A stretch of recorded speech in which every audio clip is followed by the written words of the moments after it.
A very good afternoon to you tuned in to UBC TV. We welcome you to our lunchtime news this Monday, the 27th of February 2023. My name is Michael Jordan Lukomwa.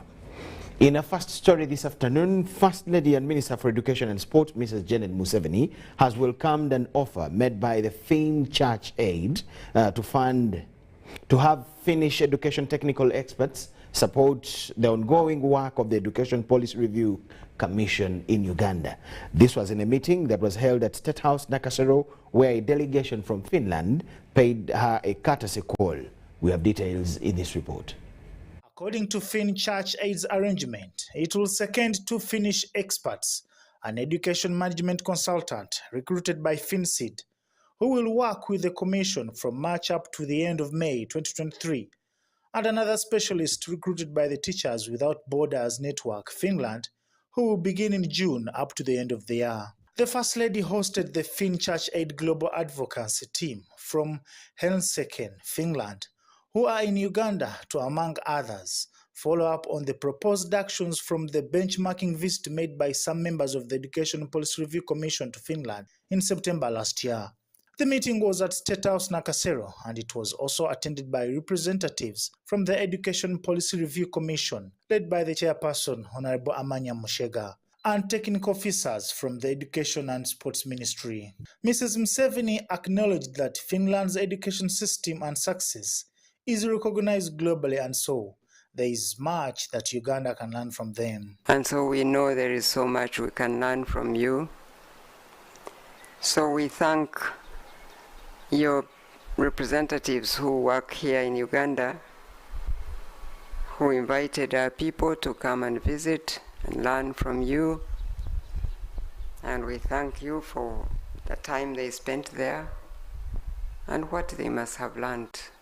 And of course, we welcome your offer to help us get an education expert that can work with the Commission in the work they are doing. In a brief on the benchmarking visit to Finland, the Education Policy Review Commission chairperson, Honorable Amanya Mushega, described the trip to have been extremely educative. Although the learning is student-centered, but the teacher really is also at the center of it. Yes, absolutely. They are best to go for teaching.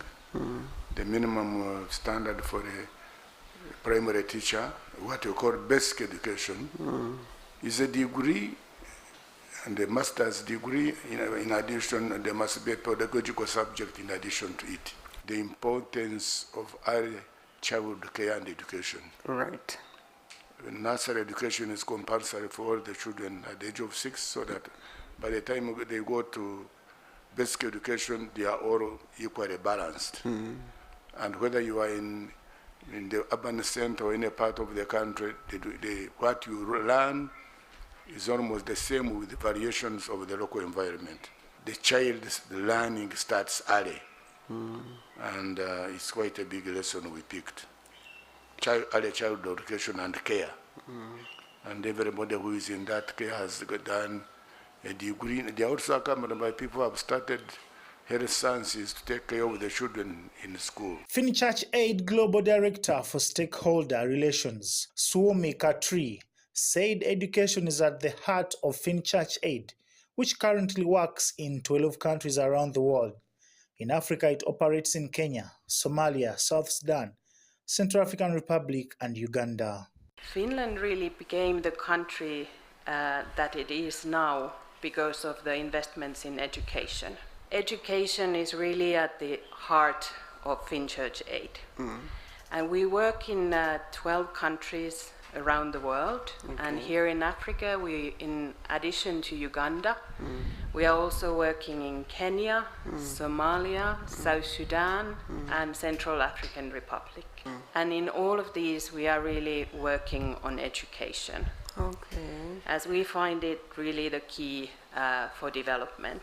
She relayed appreciation from the President of Finland to Uganda for being the exemplary country it is in the refugee response, and promised to convey the request about the training for instructors for Uganda's technical institutes. Reporting for UBC, Baguma William.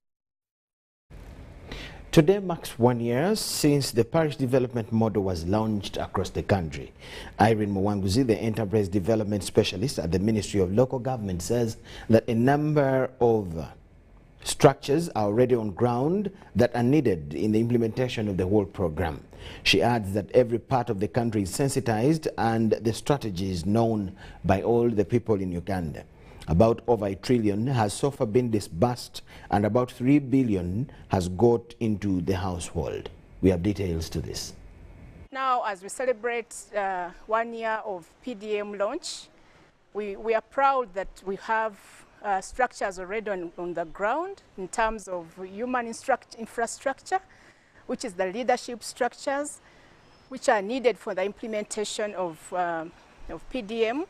We have the parish development committees, we have the circle leadership. Every parish in this country, about 80 or 90% of all parishes in the country have revolving loans, and we have circles, and we are almost moving towards 100%. Maybe by the end of March, we shall have 100% coverage in terms of circles on the ground.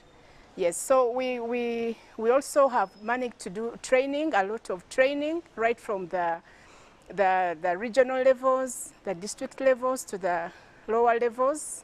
At the grassroots, we've trained people in what PDM is and how to operationalize it. So that's where we are right now. Every part of the country is sensitized. They have known about PDM. They may not have understood it very well, but at least the strategy is known, that government has a new strategy called PDM. And for us, that is great success in the mindset change of the people to believe that we are no longer working as before, but we have a strategy that is guiding us in the operations of government, delivery of government program. It has disbursed about over $1 trillion to the different circles around the country, and about $3 billion now has gone into the households' hands, because most of the money is still on the circle accounts, because people have to work around it to make sure they are prepared enough to have this money in the households.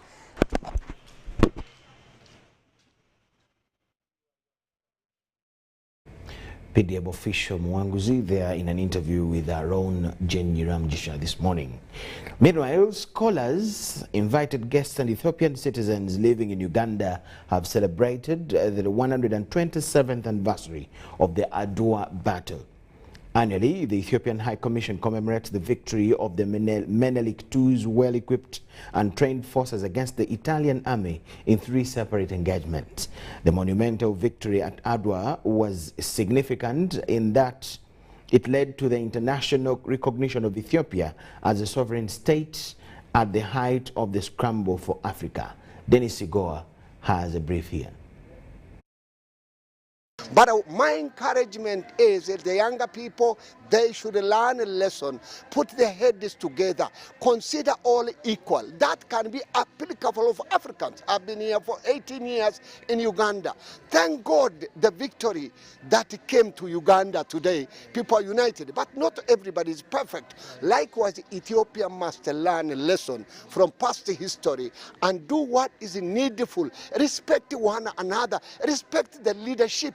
Thereafter, do what is needed and get blessings. If that is the case, then when we are united, God is come closer and God gives even victory and success. The Battle of Adwa is very, very significant in African struggle against enslavement and against colonization. So the battle defines the possibility to give hope to Africa that actually we, the black people, can mobilize ourselves to defeat our adversary who wanted to colonize Africa. In fact, that battle made Ethiopia not to be colonized.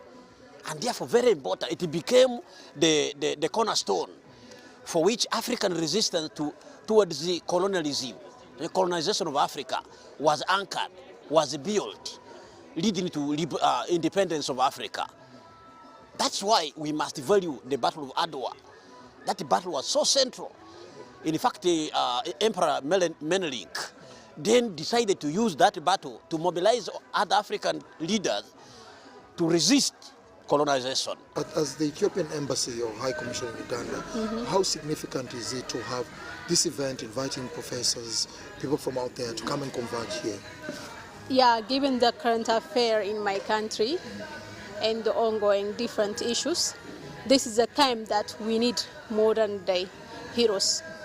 So we are here to commemorate and to make us to get that feeling of remembrance of our heroes so that we can replicate the victory of Adwa against the imperialists, the modern day imperialists who want us to make adversity among us Ethiopians, as well as Africans, as a Pan-African nation.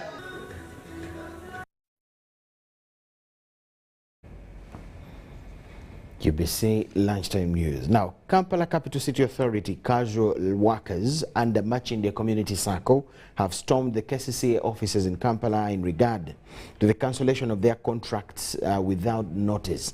The workers allege they have spent years without getting their National Social Security Fund and giving the contract to Seven Hills Company owned by a relative of the executive director, as alleged by the workers, that is Dorothy Chisaka, KCCA ED.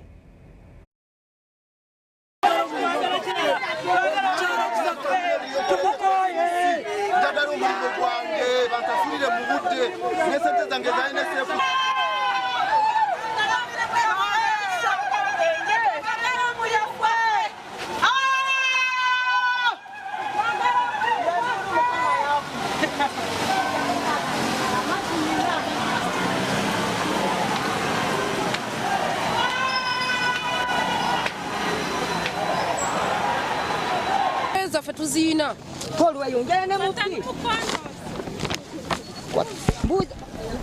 bakama bange mbuuza ekibuuzo kino mbuuza nakadolo nakulwayo okutugoba Museveni yamugamba genda ogoba abakozi bonna bosanze bakola oba yamugamba tigenda olungamye abakozi abo bosanzeewo kyembuuza ekibuuzo twagala babeera bulungi kati abaana bali wakati basirina wadde 11 kyesobola kubaliisa abaana bange bafa enjala balemedde wakati bagenda ku ssomero. Maama Kisaka wajja nga totwagala twakulabirawo nti totwagala netwagala gy'otubuulire lwaki totwagala lwaki watukyawa bw'otyo abakyala banno wagenda mu ofisi kutukyayiramu kati wasazeewo watukunkumula mukono mu kibya twagala tenda yaffe twagala gy'otubuulire lwaki watugobye mu ntebe gw'osigalemu gwe nga ggwe omukyala walumirirwa abakyala banno. Abantu bonna bonna bali makomera misango gya butujju lwaki ekibuga kitekamu abatujju kyetwagala okumana tusitula embwa ne tusitula pusi tulwanirira omulimu gwaffe tuwetenda Kisako bereddeki Kisako tubereddeki tusasule sente zaffe tukwagala oveeyo tubuulire lwaki twayera mu covid twatika embwa tusomba pusi accidenti abasajja batulepinga nojja n'otugoba bugobi nga tatubuulidde ensonga lwaki otugoba lwaki tubuulire ensonga atwe ebbaluwa enamukulufu egamba nti no atugobye naffe tubeere n'ebbaluwa atwe n'ensonga lwaki atugoba ate bw'aba atugoba atusasule atwe n'esente zaffe za NSSF bamaze emyaka egi ebiri batusala sente zaffe za NSSF tebatutuukayo mu NSSF tetufuna meseji za NSSF bw'ogenda mu NSSF ebagamba nti tetufuna sente zammwe. Mama Nabanja Meya Elias Lukwago mumanye ebbanga lye tukoledde mu KCC era ne mututwasooka KCC ne mutuddamu ne muteekako KCCA tukoledde ebbanga ddene tukolera mu bugubi tukola enkuba etukuba tuyola embuto ezivuddemu tuyola embwa ezifiiridde mu makubo ne tuzeetikka ne tuzitwala gye zirina okulaga. Have a word with you, go to PRO, he'll get a word for you. If you not, get a DPC. But by virtue of my level, I'm not supposed. You go to PRO, I beg you. Thank you. That was this morning at the KCCA headquarters. We'll have a detailed story in our subsequent bulletins. Thank you so much for watching. Let's take this break fast.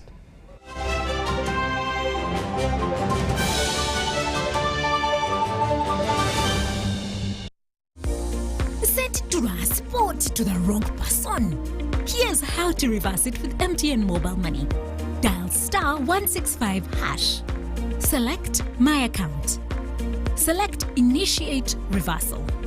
You will see your last 3 transactions. select the transaction you want to reverse.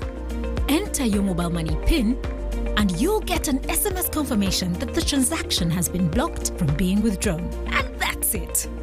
Please note, only transactions that haven't been withdrawn can be reversed.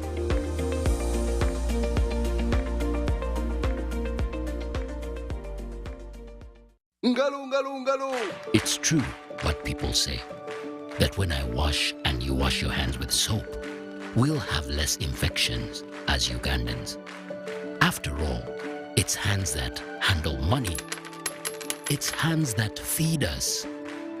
Hands that prepare soil for farming. Hands that we use to learn. And hands that we use for fun. When I wash and you wash hands with soap, it means clean hands for all. This is a message from the National Hand Washing Secretariat. Let me just send.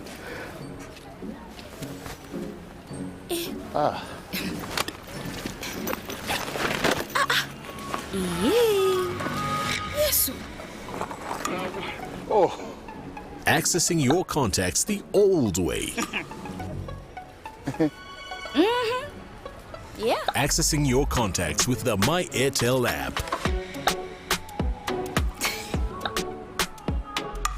You have the power in your pocket.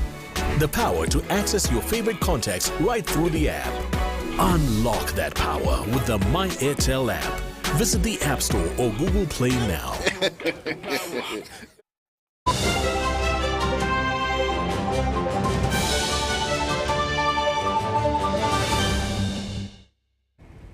UBC Lunchtime News, thank you so much for watching and welcome back from the break. The people in Jinja are confused, angry, homeless and feel cheated by a government which is responsible for their safety and enjoyment of freedom in this country. Asians' properties are being sold under unclear circumstances and people are being evicted as investigations in some cases are still ongoing. The second episode of the Custodian Bullies profiles residents at Plot 1C who are on the verge of being evicted using forged documents.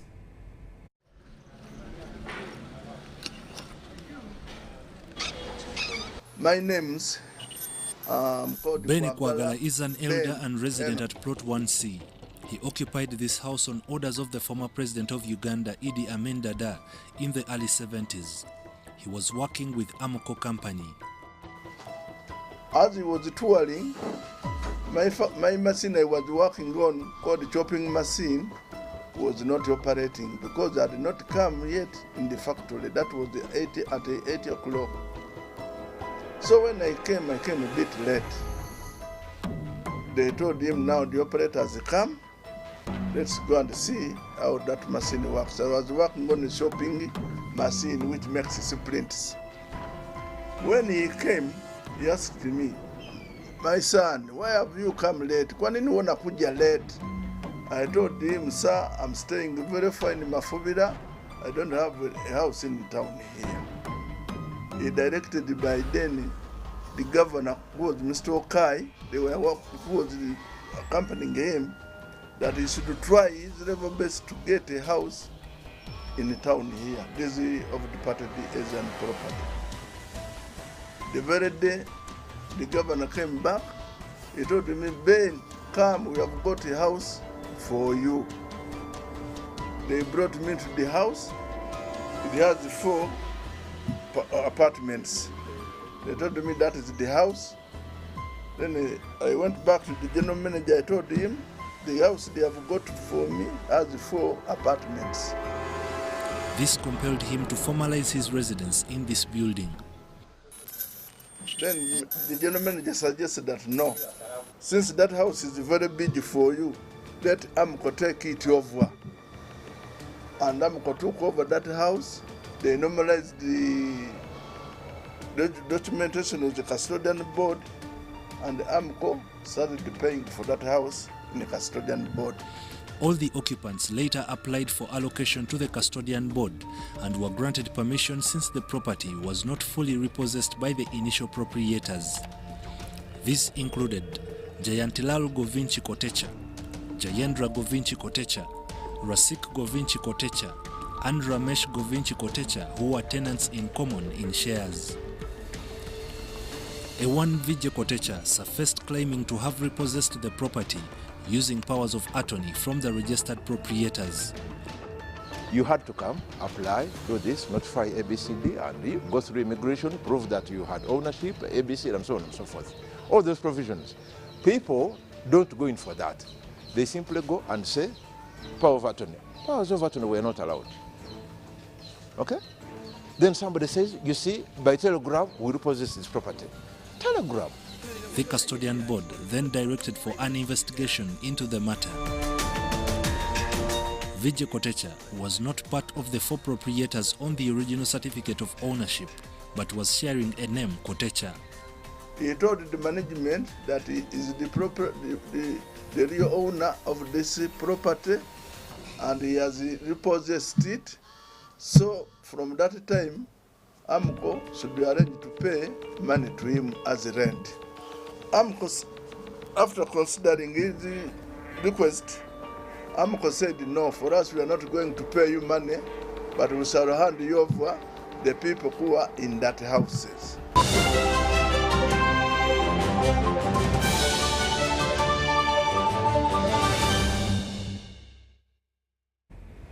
On the international scene, official results from the southwestern Equity state show a clear victory for ruling party candidate Bola Tinubu in one of his strongholds. Further results are still expected though. Following widespread delays and attacks on some polling stations on Saturday, voting was postponed until Sunday in parts of the country, so that final results will take some time. Voting continued through the night in some areas. Turnout appeared to be high, especially among young people who make up a third of the 87 million eligible voters. This makes it the biggest democratic exercise in Africa. The election has seen an unprecedented challenge to the two-party system that has dominated Nigeria for 24 years. Peter Obi from the previously little-known Labour Party, Bola Tinubu from the ruling All Progressive Congress, and Atiku Abubakar of the main opposition People's Democratic Party are all seen as potential winners. There are 15 other presidential candidates though.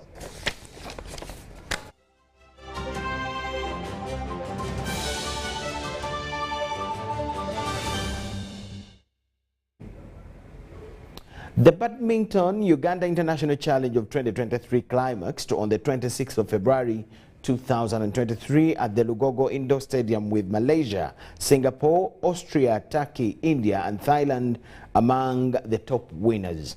The 5-day event was closed by the State Minister for Education and Sports, Peter Ogwang, who said a 15,000-seater state-of-the-art indoor stadium is in the works for Uganda. After 6 days with over 200 games played, the 2023 Badminton Uganda International Challenge came to an end on the 26th of February 2023 at the Lugogo Indoor Stadium. The tournament that attracted over 300 participants from 49 countries had winners from Malaysia, Justin Hogg for the men's singles, Karule Shana for the women's singles, Thailand's Pongsan and Thongkan for the men's doubles, Hedge and Kos from India for the women's doubles, among other winners. The winners accumulated a total of 4,000 ranking points each, which points have been added to their 2024 Olympics qualification points. At the closing, State Minister for Education and Sports, Peter Ogang, commended the participants for the great display of talent and skill during the tournament, as he invited the foreign participants to explore Uganda before they leave the country. He also affirmed that Uganda will soon get a state-of-the-art 15-seater indoor stadium. Team Uganda, I congratulate them, but next time better. The most important thing, they have learned a lot from their mistakes. Number two, we must invest in training, we must invest in coaches, because like what you saw here, I saw the performance of the elite, particularly the last two. There was one from Malaysia. He was very, very combative in terms of his reaction towards the ball, and when to shoot and when to lower down the game. Those are the areas which I know our coaches will be trying to work hard to improve. In terms of sports tourism and also in terms of exposure for our own children who are playing badminton is one which I want to commend them. So for me, I am impressed. And also, let's be realistic. Man has come to our country. That means that the more we continue investing in infrastructure, this will attract international competition, which will bring in more money into the economy and into the country. But the good news is, finally, plans are underway for us to have state-of-the-art indoor stadium built here in Gogo. The capacity, we are going to look at 15,000 capacity. We shall also have a small arena again, which is about 3,000 capacity. Then the other 15,000 will be strictly for international competition. The Uganda International Challenge 2023 is the first of many that will be used to accumulate points for the 2024 Olympics qualification. Tomorrow, another global badminton event kicks off. The Uganda Juniors International 2023 for players under 19 will take place from the 27th February 2023 to the 1st of March 2023. The tournament will be played at the Lugogo Indoor Stadium and will have participants from Uganda, India, Egypt, Mauritius, Sri Lanka, UAE, USA, and Zimbabwe. Grace Joyce Gemgisa, UBC News. Yes, with that we come to the end of all we had for you this afternoon. Thanking you so much for watching. My name is Michael Jordan Lukomwa. Let's catch you in our other bulletins and programs. Enjoy the week. Bye-bye.